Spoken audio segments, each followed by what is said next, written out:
Et nous revenons maintenant sur l'incendie d'un gros porteur dont nous vous parlions avant-hier.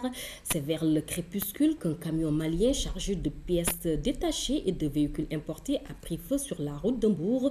Toute la cargaison a été calcinée et même s'il n'y a pas eu de pertes en vies humaines, des marchandises estimées à plusieurs millions ont été perdues. Omar Diaw. Sur le bas-côté de la RN1, non loin de Signa, un camion prend subitement feu. Dès que les premières flammes se sont déclarées à l'avant du gros porteur, le conducteur s'est vite garé pour s'extirper de ce qui sera bientôt un brasier. En quelques secondes, le feu gagne toute la cabine. Des bonnes volontés tentent de circonscrire l'incendie avec des moyens dérisoires, quelques bidons d'eau et aucun extincteur. Pourtant, tous les automobilistes ont l'obligation d'en avoir un à portée de main. Dans le désordre qui caractérise ce genre de situation, chacun y va de son idée sans aucune possibilité de coordonner les actions. Au milieu de la cohue et du tumulte, le chauffeur assiste impuissant au spectacle infernal.